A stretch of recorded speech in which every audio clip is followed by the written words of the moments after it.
हम स्टार्ट करते हैं टाइप ऑफ केमिकल रिएक्शन।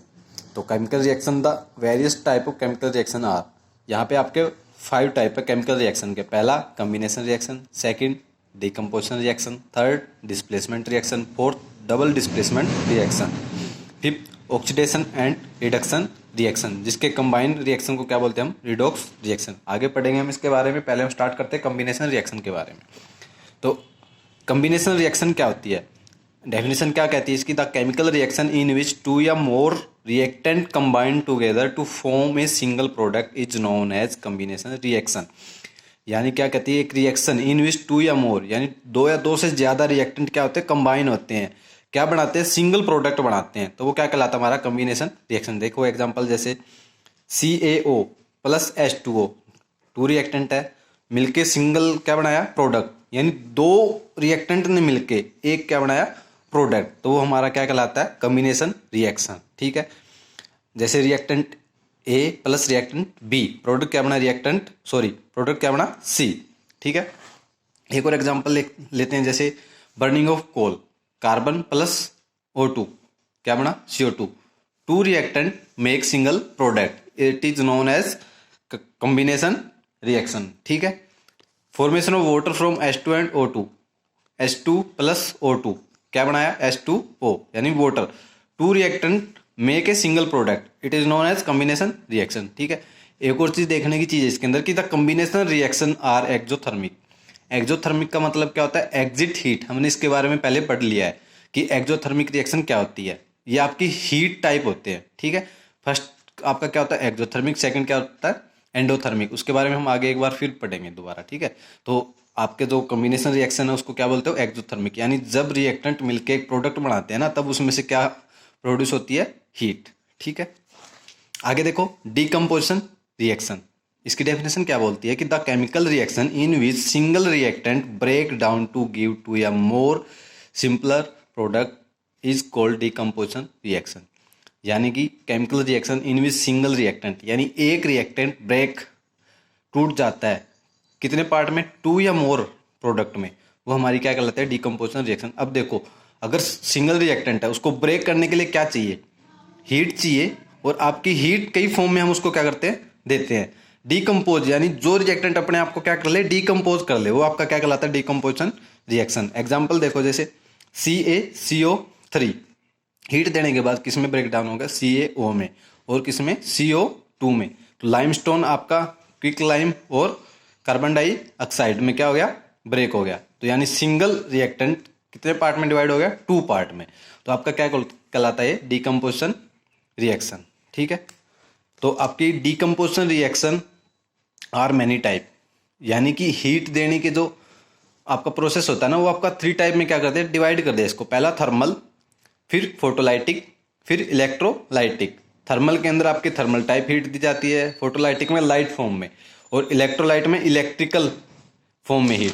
ठीक है, पहले हम पढ़ते हैं थर्मल डीकम्पोजिशन। तो इसकी डेफिनेशन क्या बोलती है, the decomposition reaction take place by heating, it is known as thermal decomposition reaction. यानी कि आपकी प्रोसेस से क्या दी जाती है इसको, हीट, थर्मल, उसको क्या बोलते हैं, थर्मल डीकम्पोजिशन रिएक्शन। जैसे देखो FeSO4 को हीट दी हमने, तो उसमें किस में कन्वर्ट हो गया, वो आपका फेरिक ऑक्साइड में, SO2 में और SO3 में, यानी सिंगल प्रोडक्ट क्या हो गया, सिंगल रिएक्टेंट क्या हो गया, 3 फॉर्म में कन्वर्ट हो गया।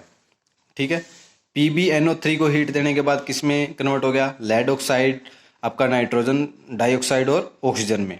ठीक है, ये आपका क्या कहलाता है, थर्मल डीकम्पोजिशन रिएक्शन। ठीक है, फिर photolytic decomposition, the decomposition reaction take with the help of light is the photolytic decomposition. यानी अगर आपका कोई रिएक्टेंट सनलाइट में ब्रेक डाउन हो जाता है, कितने पार्ट में, 2 पार्ट में, तो वो आपका कौन सी फोटोलाइटिक डीकम्पोजिशन रिएक्शन कहलाती है।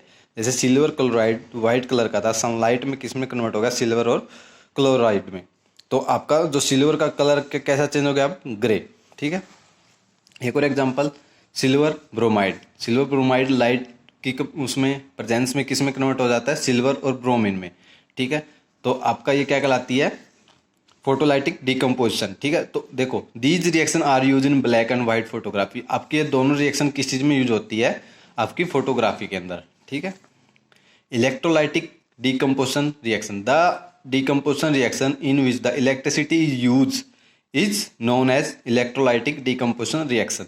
यानी आपका रिएक्टेंट इलेक्ट्रिसिटी देने के बाद कितने 2 या मोर फॉर्म में, प्रोडक्ट के फॉर्म में क्या आता है, निकल आता है, तो वो आपका क्या कहलाता है, इलेक्ट्रोलाइटिक डिकम्पोजिशन रिएक्शन। जैसे देखो H2O को इलेक्ट्रिसिटी दी, किस में कन्वर्ट हो गया, H2 में और O2 में। H2 क्या कहाँ पे आया, कैथोड पे, और O2 एनोड पे। कैथोड यानी नेगेटिव, एनोड यानी एड यानी पॉजिटिव, ठीक है।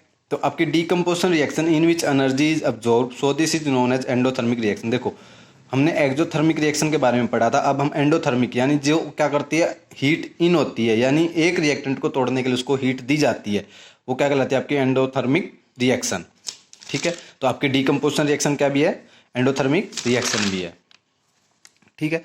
आगे देखो डिस्प्लेसमेंट रिएक्शन, तो इसकी डेफिनेशन क्या बोलती है, in which a more reactive element displace a less reactive element from compound.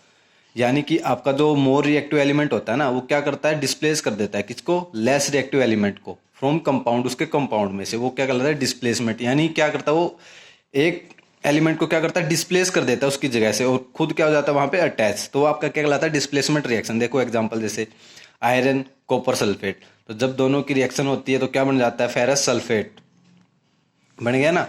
तो इसने किसको विस्थापित कर दिया, डिस्प्लेस कर दिया कॉपर को। तो in this more reactive element Fe, तो मोर रिएक्टिव कौन हुआ इसमें, Fe यानी आयरन, डिस्प्लेस कर दिया किसको, लेस रिएक्टिव मेटल को। कौन है लेस रिएक्टिव, आपकी कॉपर, फ्रॉम इट्स कंपाउंड, किस कंपाउंड में से, CuSO4 में से, ठीक है। एक और एग्जांपल देखो जैसे जिंक CuSO4, कॉपर सल्फेट। अब देखो जिंक किसको डिस्प्लेस कर देगा, कॉपर को, कंपाउंड क्या है, CuSO4, ठीक है। जिंक SO4 जिंक सल्फेट बना लिया, और कॉपर को क्या करता है इसने, डिस्प्लेस। जैसे Pb लेड है, और आपका कॉपर क्लोराइड में से क्या करता है, ये कॉपर को डिस्प्लेस कर देता है, तो PbCl2 बन गया, लेड क्लोराइड, और कॉपर क्या हो गया यहाँ से, डिस्प्लेस, ठीक है। एल्यूमिनियम है, वो क्या करता है, फेरस सल्फेट में से फेरस को क्या कर देता है, डिस्प्लेस। एल्यूमिनियम फेरस सल्फेट के साथ जब कंबाइन होता है तो क्या कर देता है, एल्यूमिनियम सल्फेट को वहाँ से डिस्प्लेस कर देता है, और आयरन क्या हो जाता है वहाँ से डिस्प्लेस, और एल्यूमिनियम सल्फेट क्या बना लेता है, एक आपका प्रोडक्ट, ठीक है।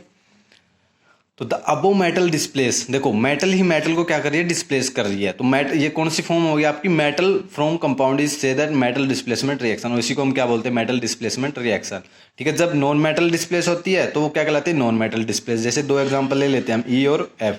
ई में देखो जिंक क्या करता है, HCl हाइड्रोजन को क्या करेगा, डिस्प्लेस कर देगा जिंक, तो आपकी ये क्या कहलाएगी, नॉन मेटल डिस्प्लेसमेंट रिएक्शन, ठीक है ना। तो zinc plus HCl hydrochloride acid क्या कर रहा है, जिंक क्लोराइड बना रहा है, और हाइड्रोजन को क्या कर रहा है, डिस्प्लेस। तो in this hydrogen gas is evolve burn with A pop sound, और आपकी H2 किस फॉर्म में बर्न होती है, आपको साउंड की फॉर्म में क्या करेगी, सुनाई देगी, ठीक है ना।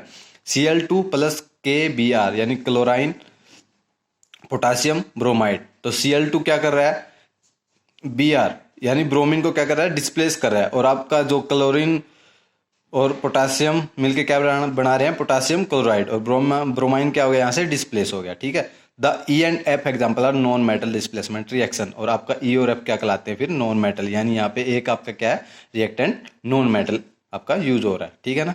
तो आपका क्या कहलाएगा, non metal displacement reaction. Fourth part देखो आपका डबल डिस्प्लेसमेंट रिएक्शन, तो इसकी डेफिनेशन क्या बोलती है कि the reaction in which exchange of ion between the reaction are called double displacement reaction.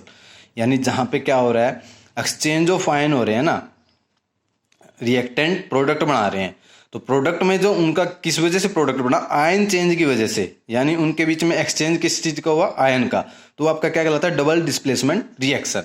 देखो एग्जाम्पल से देखते हैं हम इसको, Na2SO4 BaCl BaSO4 2NaCl यानी sodium chloride, sodium sulphate barium chloride के साथ क्या होता है, जब ऐड होता है तो क्या बनाता है, आपका प्रोडक्ट बनाएगा। इसमें कितने प्रोडक्ट बने, 2।